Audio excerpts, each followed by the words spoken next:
갈라디아서를 지난 몇 주 동안 여러분들이 이제 묵상도 하셨고요. 또 주일 메시지를 통해서 말씀을 들었습니다.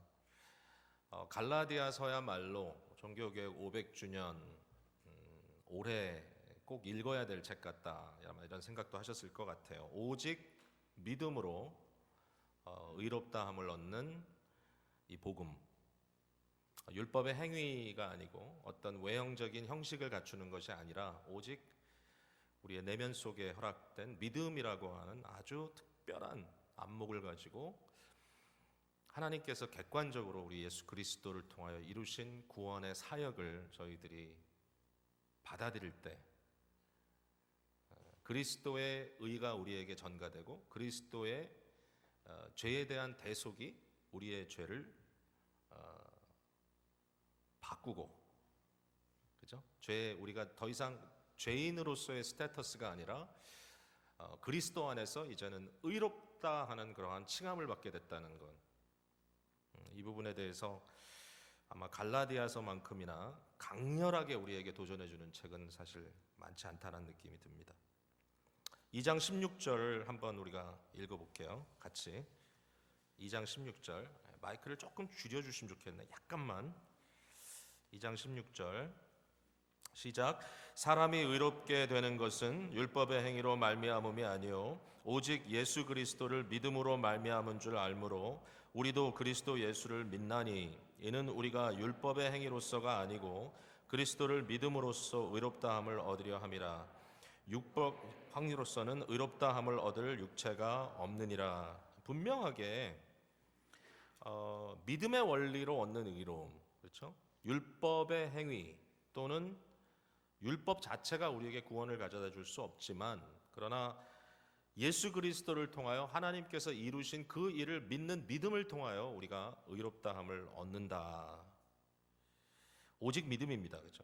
예수 그리스도의 대속을 인정하고 그것을 긍정하고 우리를 위하여 하신 것을 아멘으로 받아들일 때 그 믿음 때문에 하나님께서 우리를 의롭다 하신다. 자, 여기까지는 아마 이 말씀을 그동안에 여러분들이 묵상하고 듣는 가운데 조금도 마음에 거부감 없이 아마 받아들이셨으리라고 생각을 합니다. 이것이 은혜입니다. 사실 이것을 믿을 수 있다면. 근데 이제 이 반면에 나타나는 믿음에 대한 오해가 이제 한 가지 큰 이슈가 되는 거죠. 자, 그렇다면 우리가 행위로 구원받는 것이 아니고 우리가 무엇을 함으로써 구원을 얻는 것이 아니라면, 오직 믿음이라면 그냥 믿으면 끝나는 것이지 믿음 그 이상 무엇을 해야 되느냐, 우리의 삶에 어떤 변화를 일으켜야 된다든지 어떤 의미에서든지 우리가 어떤 행위를 통하여 우리가 믿는다는 어떤 그 일에 대해서 더 할 수 있는 것이 뭐가 있겠는가. 근데 대표적으로 야고보서 같은 경우에는 여기에 좀 반론을 제기하지 않습니까? 너희가 믿는다고 하지만 그러나 너희의 믿음이 아무런 행위의 열매로 연결되지 않으니 내가 너희에게 하고 싶은 얘기는 너희의 믿음은 죽었다. 네가 나한테 믿음을 보여주겠냐? 나는 행위로 믿음을 증명하겠다. 그래서 이 죽은 믿음이라고 하는 좀 굉장히 듣기에 거북한 그러한 단어가 여기에 등장하지 않습니까? 자, 이게 이제 우리에게 좀 헷갈리는 부분입니다. 자, 행위가 아니라 오직 믿음으로 구원 얻는다. 오직 은혜다. 우리는 오직 하나님께서 우리를 위하여 이미 이루어 주신 모든 것들을 믿음으로 아멘으로 받아들이는 것뿐이지 내가 어떠한 외형적인 조건이나 행위를 가지고 하나님께 나아갈 수 있는 것이 아니다라고 하는 것. 분명히 우리가 아멘으로 믿는데 또 반면에 우리가 행함이 있어야 된다. 어떤 보이는 증거가 있어야지 그 믿음이 증명되는 것이지 보이는 증거가 없이 그냥 아무런 행함도 없는 것은 죽은 믿음이다. 자, 일반적으로 이 두 가지 사이에 이 갭이 있다는 것을 대부분의 사람들이 보는데요. 사실 이걸 어떻게 메꿔야 되는지 굉장히 고민스럽습니다. 가끔 이제 어떤 집회를 제가 인도하다 보면은 어떤 경우에는 아주 그 질서정연하게 각 집회의 어떤 특징들을 살려가지고 좀 하면 좋겠다 그렇게 얘기를 합니다. 그래서 첫날 집회는 전도 집회를 했으면 좋겠습니다 이렇게 얘기를 합니다. 그래서 그날은 복음을 선포해 달라는 거예요. 그럼 그 다음 날 하는 건 복음이 아닌가 보죠. 근데 어쨌든 첫날은 좀 복음을 얘기해 달래. 그러면 그 복음이 뭐냐 하면 다른 거 아니에요. 여러분 있는 그대로 오십시오. 하나님은 여러분을 용납하시고 예수 그리스도의 대속의 피로 말미암아 여러분 다 씻어 주시고 용서, 용납, 오직 믿음으로 의롭다함을 얻으니까 그저 마음으로 긍정하십시오. 여러분 지금 이 순간에 예수님 믿으시는 분들은 여러분 손들어 표해 주십시오. 그럼 오늘 몇 명 구원받았다 이제 나오는 거죠. 근데 이제 그 다음 날 가면 이제 헷갈리는 겁니다. 그거 갖고 되겠냐고 막 이러잖아요. 또 설교하면서. 그러니까 사람들은 이제 하루는 이 얘기 듣고 하루는 저 얘기 듣다가 이제 그 가운데서 오는 어떤 갈등 때문에 과연 믿는다는 게 뭔가 이런 고민을 이제 하게 되는 거죠. 근데 바울 사도는 갈라디아서에서 절대로 무책임한 믿음을 얘기하고 있지 않다는 사실을 저희들이 갈라디아서를 끝까지 읽음으로써 발견할 수 있는 거예요. 지금 말씀드린 이러한 오해, 이러한 갭에 대한 실제적인 답이 갈라디아서 안에 있습니다. 갈라디아서는 이 얘기를 하고 야고보서는 저 얘기를 하는 것이 아니라 이미 갈라디아서 안에 오직 믿음으로 의롭다 함을 얻는 이 성도에게 주어진 이 희소식, 이 좋은 소식, 이 굿뉴스, 이 복음. 그러므로 우리가 할례를 받을 필요도 없고 우리가 어떤 음식법을 지켜야 될 필요도 없고 어떤 절기를 통하여 뭔가 우리가 유대화됨으로써 또는 어떤 외형적인 행동들을 받음직하게 행함으로써 그것을 통하여 우리가 구원에 입문하는 그런 것이 아닌 오직 우리가 믿음으로 구원을 얻는 그 자체가 여기 기록되어 있는데 그러나 그것과 연결되어 사실 구원이라고 하는 것을 완전한 그림으로 우리에게 보여주려고 하는 바울 사도의 조금 더 전반적인 그림이 충분히 갈라디아서 자체에 담겨져 있다라는 것이죠. 여기까지 가야 돼요. 갈라디아서는 끝까지 읽어야 돼요. 앞에만 읽으면 안 돼요. 그리고 이것을 읽음으로써 전체적으로 융화되어 가는 이 복음의 빅픽처를 우리들이 봐야 되는 것이죠. 근데 거기에 핵심적인 이슈가 뭐냐면 바로 성령님입니다. 성령. 놀랍게도 갈라디아서는 성령의 책입니다. 이미 갈라디아서 4장에 성령님을 아들의 영, 양자됨의 영이라고 우리에게 소개해주고 있고 또 오늘 본문 15장 16절 이후로 성령을 따라 행하라 라는 말씀을 통해서 굉장히 구체적으로 성령님께서 우리 안에 역사하시면서 어떠한 인격적인 열매를 맺어주시는가. 여러분 인격적인 열매가 뭐 속에만 남아 있습니까? 이것은 우리 자신을 채우고 또 표현될 수밖에 없는 삶 자체지 않습니까? 이 모든 것이 성령을 따라 살아가는 것으로 우리에게 나타난다라고 분명히 말씀하고 있는 것입니다. 갈라디아 교회를 향하여 바울의 문제 제기는 뭐냐면은 저들에게 이런 거죠. 성령으로 시작했는데 성령으로 마쳐야 되는데 성령으로 시작했다가 육체로 마치겠느냐라는 바울의 문제인 것이죠. 사실은 여기에 키가 있는 것입니다. 성령으로 은혜로 시작했는데 성령으로 마쳐야지 성령으로 시작한 이후에 결과적으로는 성령은 성령으로 구원은 구원으로 그리고 나머지는 내가 그게 아니라는 것이죠. 오직 성령으로 시작하고 성령으로 마치는 성령으로 믿음에 입문하고 그 믿음의 역사를 통하여 성령을 통하여 나의 삶 전체가 하나님의 인격으로 채워지는 이 전부 다 이것이 바로 하나님께서 우리에게 주시는 은혜다라고 말하고 있는 것이죠. 성령을 따라 행하라. 성령을 따라 행하라. 이 성령을 따른다라는 말은 성령을 쫓는다. 성령의 뒤를 쫓는다. 성령과 함께한다. 무엇보다도 성령의 이끄심에 따라 내가 순종함으로 성령님께 복종한다. 이런 의미가 다 담겨져 있는 말씀입니다. 바울 사도가 갈라디아 5장 이후에 성령에 대해서 이야기하면서 우리에게 가르치려고 하는 것은 바로 성령님은 우리의 주권자 되시고 우리의 구원에 성령님은 100% 인버브되어 계시고 성령님을 제외해 놓고서는 우리가 구원을 이야기할 수가 없고 믿음도 이야기할 수 없고 모든 것은 성령님을 통하여 우리에게 역사되어지는 것이다. 그 성령님을 인정하고 그 성령님을 주권자로 모시고 그 성령님을 따라 사는 것이 성도의 삶이다 라고 강조해 주시는 겁니다. 저는 오늘 이 시간을 통해서 여러분이 우리 적어도 기쁨의 교회에서 말씀을 들으시는 여러분들이라면 오늘 절대로 이런 마음속에서 놓치지 않는 한 가지 확신이 있었으면 좋겠습니다. 그것은 우리는 성령님이 계시지 않고서는, 우리 안에 역사하지 않고서는 아무것도 할 수 없는 존재라는 것이죠.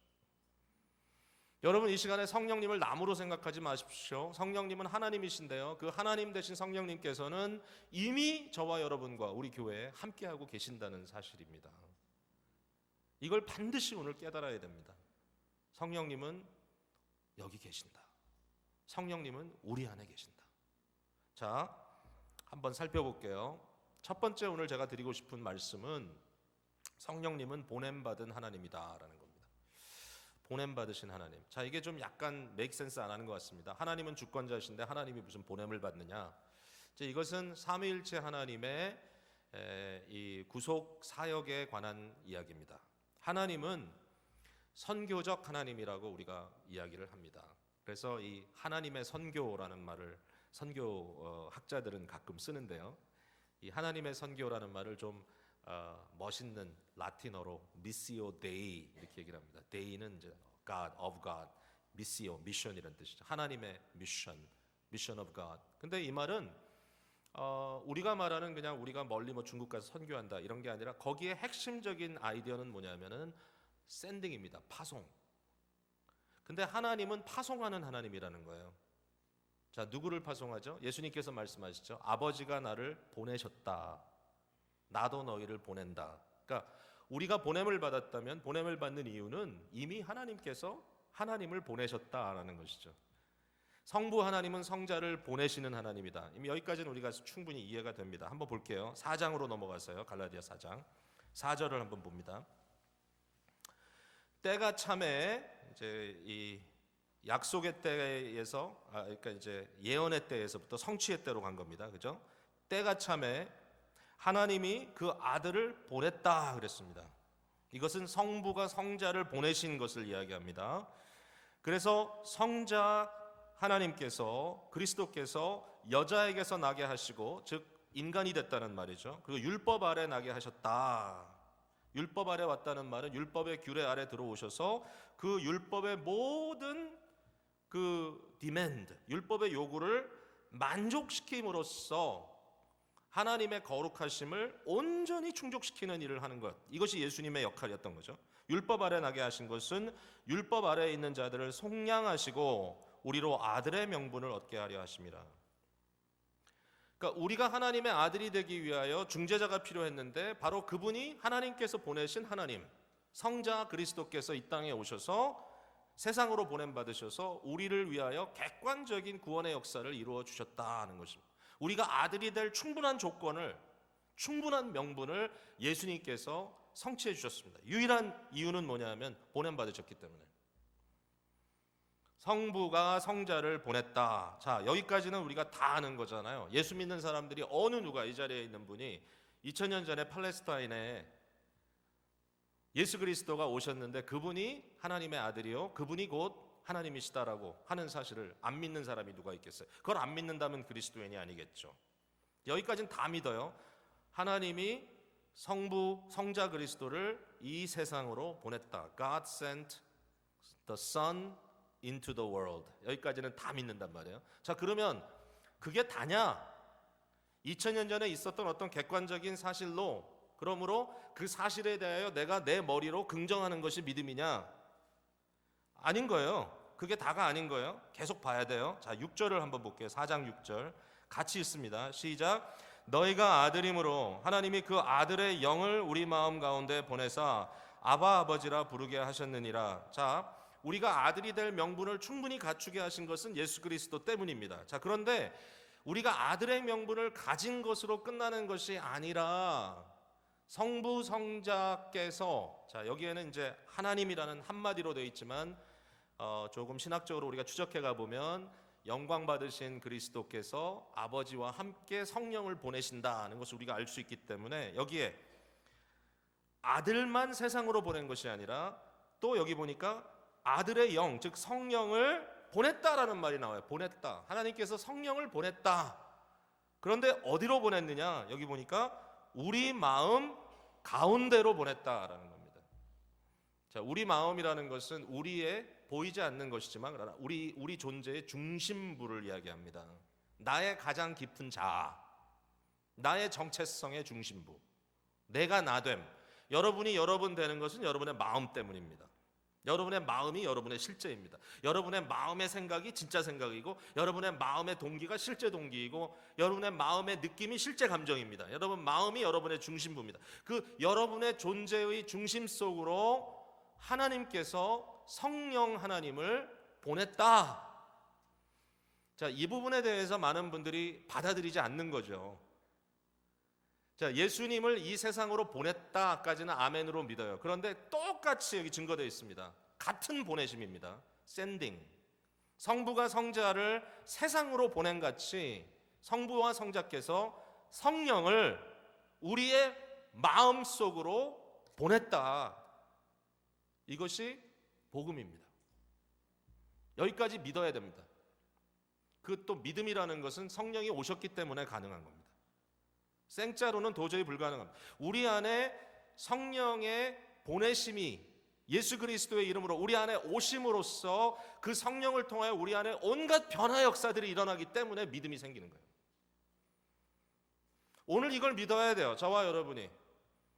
성령님은 계시기도 하고 계시지도 않고 하는 그런 옵션이 아니에요. 여러분, 성령이 아니고는 예수 그리스도를 주라고 시인할 사람은 하나도 없어요.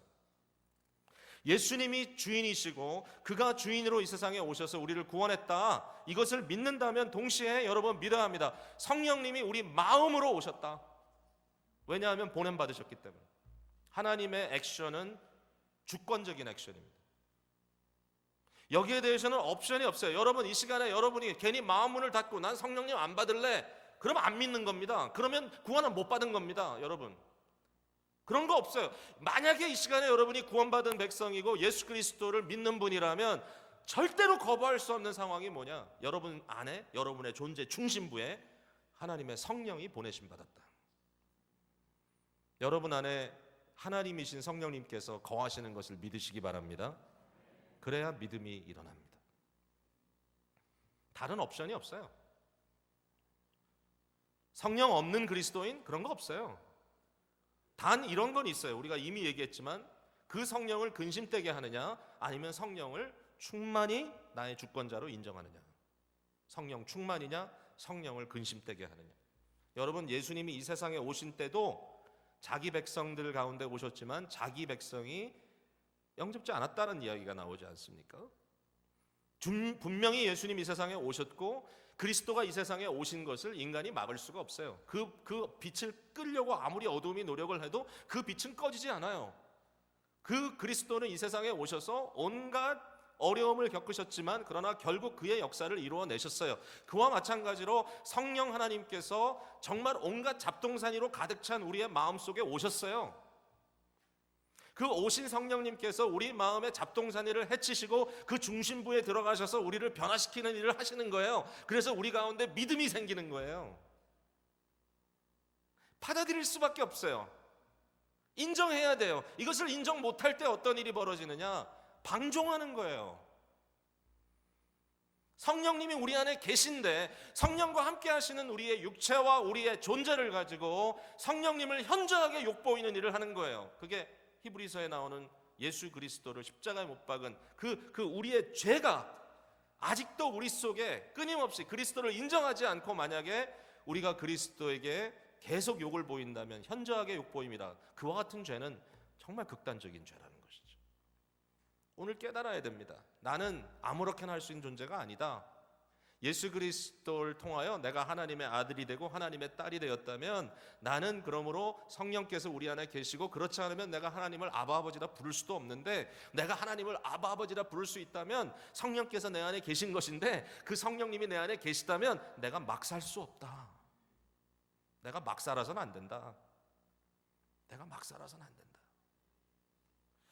저는 평생 담배를 피워본 적은 없는데 담배를 피면 지옥 가고 담배 안 피면 천당 가고 그런 건 아닙니다. 제가 여기에 대해서는 분명하게 말씀드릴게요.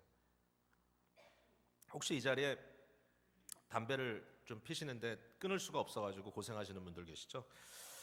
성령을 못 받아서 못 끊는다 이런 고민하지 마세요. 그런 거 아니에요. 그냥 여러분 좀 의지력이 약하든지 아니면 또 특별히 여러분은 니코틴에 약한 사람일 거예요. 잘 몰라요. 잘 모르겠어요. 저도 안 해봐서 모르겠는데. 근데 제가 들었던 설교 중에 굉장히 머리에 남아있는 설교는 이전에 어느 노인 목사님이 설교를 하는데, 여러분 담배 피지 마세요.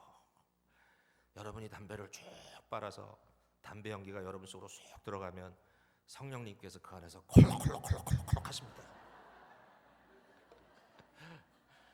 그건 잘 모르겠어요. 제가 실제로 그런지 모르겠지만 그 이미지가 너무 뚜렷해 제 머릿속에. 그래서 이렇게 저 할아버지 목사님은 이렇게 구체적으로 그 안에 계시는 성령님에 대해 생각하시는구나. 바울 사도가 그런 얘기를 했잖아요. 너희 몸은 성령의 전인 줄을 알지 못하느냐. 그런데 그것을 가지고 창기와 합하겠느냐. 제가 이 얘기 많이 하죠. 왜냐면 너무 샤킹하기 때문에 그래요. 도리어 너 음란한 사람, 너는 성령 없어 이러면 간단하잖아요. 성령이 없기 때문에 그러는 거야. 간단하잖아. 바울은 그렇게 안 해요. 그렇게 심플하지 않아요. 성령의 전인 너의 육체를 가지고 창기와 합하겠느냐. 얼마나 성령을 근심되게 하겠느냐. 얼마나 성령을 욕보이는 것이냐. 이렇게 나간단 말이죠. 하나님이 얼마나 집요한가 보세요. 하나님이 얼마나 집요하신가 보세요. 우리 안에 성령님을 보내셨다. 주권자로서 우리에게 오셨다는 사실을 우리가 막을 수가 없어요. 나를 구원하시기로 작정하신 하나님께서 객관적으로 예수 그리스도를 이 땅에 보내시고 그리스도를 통하여 구원의 모든 역사를 이루시고 그 이루신 역사를 나에게 적용하시기 위하여 성부 성자께서 성령을 우리 마음 중심부로 보내셨다. 우리 안에 계신 성령님. 그러면 어떻게 살아야 될 것인가? 이 문제가 나오는 거죠. 자, 여기까지 하고 그 다음에 믿음에 대한 얘기를 좀 하고 싶어요. 자, 성령께서 우리 안에 이뤄주시는 믿음은 과연 어떤 믿음인가 하는 걸 생각해 볼게요. 오직 믿음으로 우리가 구원을 받는다. 오직 믿음으로 우리가 의롭다함을 받는다 얘기하잖아요. 근데 그 믿음이 과연 뭔가? 자, 이것도 복습입니다. 모든 역사적인 기독교 속에 모든 신학을 나름대로 고민한 사람들이 믿음에 대해서 얘기할 때 절대로 믿음을 단면적으로 이거다라고 한 가지로 얘기하지 않습니다. 즉 예를 들면 믿음은 아는 것이다. 맞아요. 믿음은 알아야 돼요. 지혜가 있어야 돼. 지식이 있어야 돼. 믿음은 예수 그리스도에 대해서 아는 거예요. 그가 이렇게 오셨다. 그가 어떤 분이다. 그가 어떤 일을 이루셨다. 그가 어떻게 돌아가셨고 어떻게 부활하셨다. 승천하셨다. 아는 거예요. 지식이에요. 그런데 그게 다가 아니에요. 어느 누구도 믿음이 지식이라고 끝을 낸 사람은 없어요. 믿음은 지식이에요. 그런데 믿음은 지식 플러스 확신이에요. 확신. 그걸 그렇다라고 긍정하는 거예요. 예수님이 이런 존재였다. 그가 이런 일을 하셨다. 역사적인 어떠한 추론 정도가 아니라 아멘. 확신하는 겁니다. 거기에 대해서. 근데 어느 누구도 믿음을 지식과 확신으로 끝나는 사람이 없어요. 한 가지가 꼭 더 붙어야 돼. 성령께서 우리 안에 일으키시는 믿음의 역사는 지식과 깨닫게 하심과 확신과 그 다음에 하나가 또 있어요. 그게 뭐냐면 피두치아라고 하는 라틴어로 표현되는 신뢰감입니다. 신뢰. 온전한 trust. 긍정만 하는 게 아니에요. 긍정 플러스 온전한 의존. trust. 이 의존, 온전한 의존의 단계, 주님께 온전히 내 자신을 맡겨드리는 이 트러스트의 단계까지 가지 않고서는 사실상 우리 안에 평강과 안식이라는 영적인 열매를 경험할 수가 없습니다. 주님께 맡기는, 주님께 온전히 내어드리는 이것이 믿음의 큰 그림입니다. 자, 그렇다면은 이렇게 얘기할 수 있겠죠. 우리 안에 계시는 성령님이 우리 안에 오셨는데 우리의 종으로 오셨다든지 그냥 하나의 구경꾼으로 오신 것이 아니라 성령님은 주권자이시기 때문에 우리에게 오셨을 때 그는 우리의 마음의 왕좌의 보좌에 앉아 우리를 다스리기 위하여 오신 성령님이시라는 거죠. 내가 성령을 믿는다. 내 안에 역사하시는 하나님을 믿는다. 삼위일체 성부 성자 성령의 역사를 믿는다는 것의 중요한 것은 내가 하나님께 온전히 트러스트한다. 그게 온전히 의존한다. 그를 온전히 따른다. 우리 안에 왕으로 세움 받으신 성령님을 내가 온전히 신뢰한다. 그를 온전히 따르고 복종한다. 믿음이라는 것은 이 모든 것이 다 들어가는 겁니다. 이런 믿음이 진정한 믿음이죠. 우린 그런 믿음을 선물로 받은 자들입니다. 세상에 믿을 대상이 있고 믿지 못할 대상이 있는데요. 대체적으로 믿지 않으면 참 사는 게 피곤하죠. 제가 이제 서울에서 중국으로 들어가는 비행기를 탔는데요. 그날이 마침 북한이 미사일을 쏜 아침입니다. 아침 비행기가 김포공항에서 떠나질 못하고 있는 거예요. 결국 6시간이 지나서 떠났어요.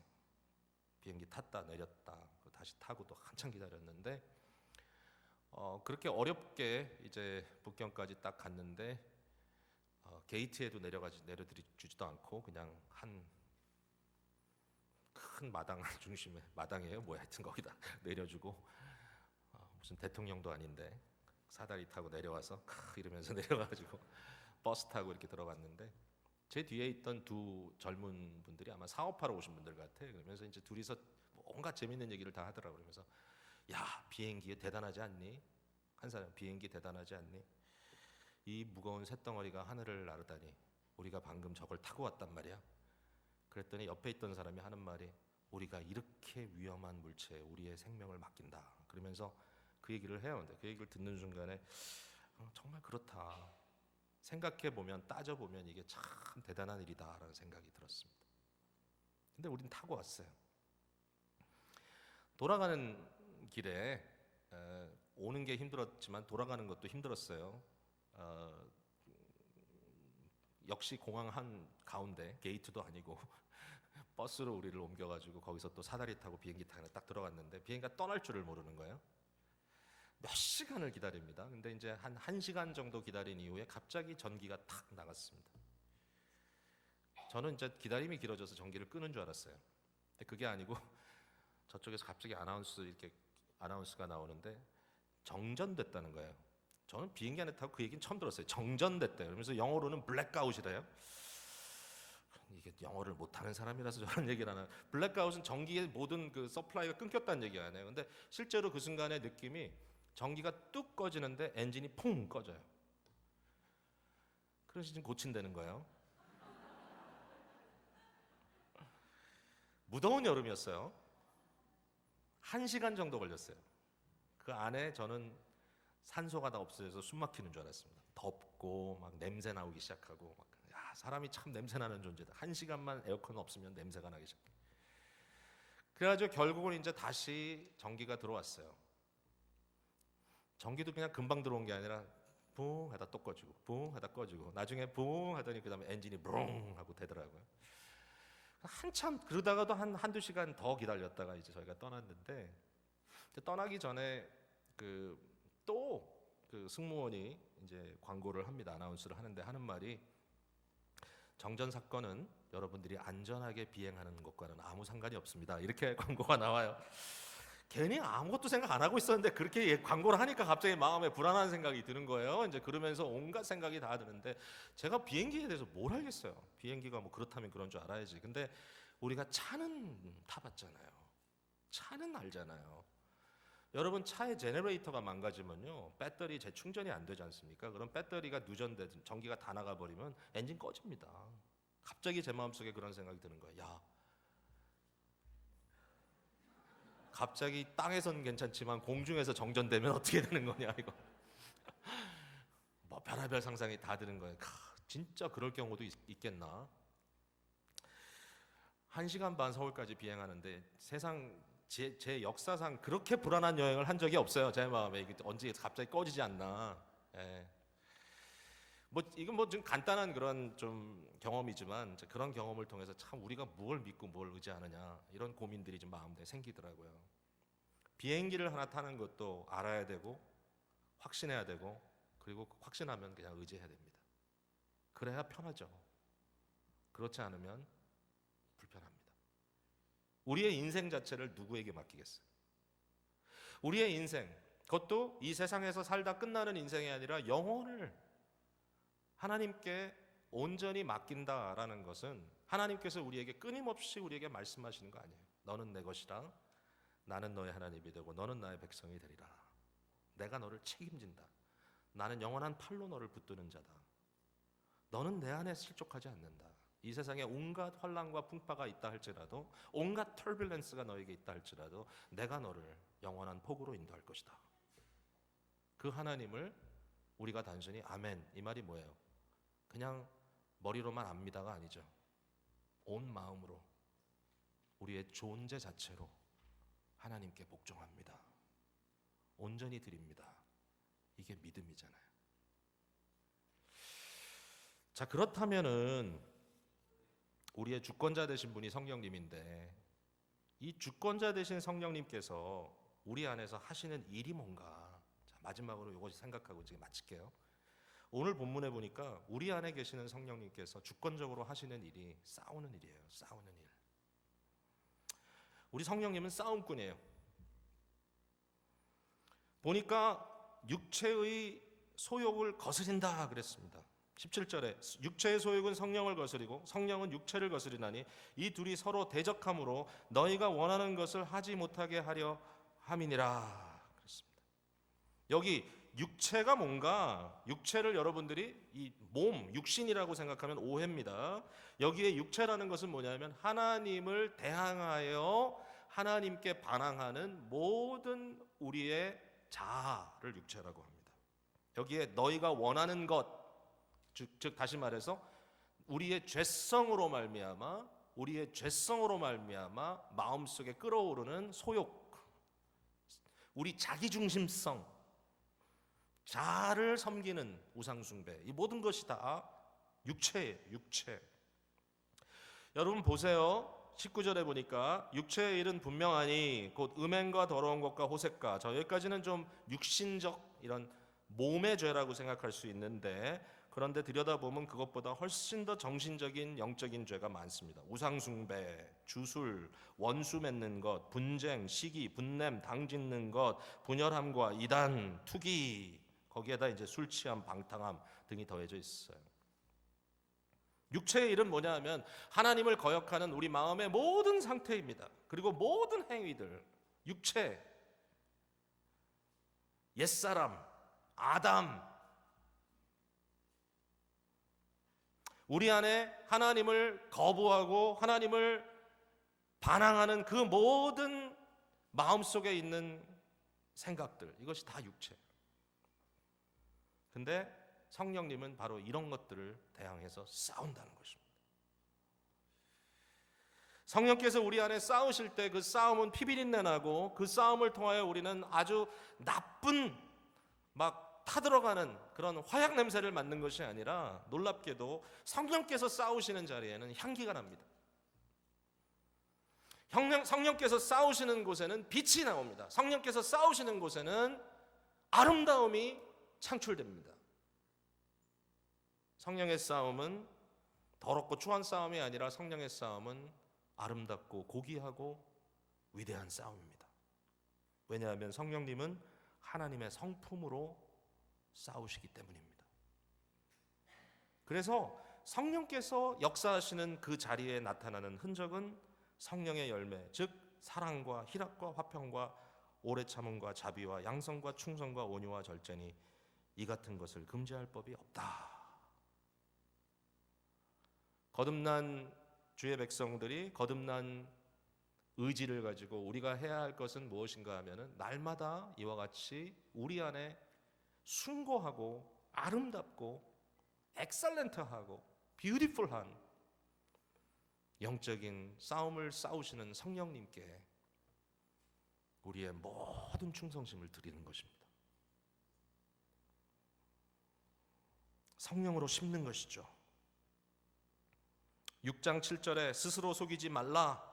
하나님은 업신여김을 받지 아니하시나니 사람이 무엇으로 심든지 그대로 거두리라. 자기의 육체를 위하여 심는 자는 육체로부터 썩어질 것을 거두고. 왜 우리의 인생이 냄새나느냐? 왜 우리의 인생에 사람들이 우리를 때문에 상처받고 그들이 피투성이가 되어 쓰러지고 있는가? 왜 우리의 삶에는 향기가 나지 아니하고 악취가 나는가? 그것은 우리가 육체를 위하여 심고 있기 때문입니다. 있는 성질 다 부리고 온갖 나쁜 상상은 다 품고 우리 안에 성령이 계시다고 하는 사실을 자꾸 잊으려고 그러고 자꾸 그것을 무시하려고 그러고 믿음에 대한 갈망도 있고 천국에 대한 소망도 있고 내가 이렇게 살아서는 안 되겠지라고 하는 번민이 없는 건 아니지만 그러나 자꾸 그런 것들을 잠재우고 끊임없이 나의 소욕만을 끓도록 일으키는 돈에 대한 욕심과 물질에 대한 욕심과 사람들에 대한 시기와 질투와 나의 삶 속에 불일 듯 일어나는 것은 그러한 세상적인 욕망과 세상의 가치에 편승하려고 하는 그러한 마음들. 근데 거기에 대해서 분명히 써 있잖아요. 육체로 심는 자는 썩을 것을 거두고 그러나 우리 안에 역사하시는 성령을 위하여 심는 자는 성령으로부터 영생이라고 하는 영원한 삶이라고 하는 놀라운 퀄리티를 거두게 될 것이다. 이건 쉬운 건 아니에요. 우리는 항상 힘들어요. 우리 자신을 그리스도께 복종시킨다는. 그러나 선을 행하되 낙심하지 말지니 포기하지 않으면 때가 이를 때 반드시 거둔다 그랬습니다. 하나님은 업신여김을 받는 분이 아니십니다. 믿음으로 우리 안에 주권자 되시는 성령님께 우리 자신을 계속하여 이양할 때 우리 안에 하나님의 성품이 채워지게 된다. 얼마나 감사한 일입니까? 우리 기쁨의 교회가 이런 성령의 공동체로서 정말 피차 서로를 살리는 아름다운 교회, 계속 그런 교회로 더욱더 풍성하게 채워지는 귀한 교회 되기를 주님의 이름으로 축복합니다. 이 시간에 우리 찬송 하나 불렀으면 좋겠어요. 이 메시지를 제가 마무리하면서 생각이 났던 찬송은 성 프란시스의 기도라고 하는 찬송인데요.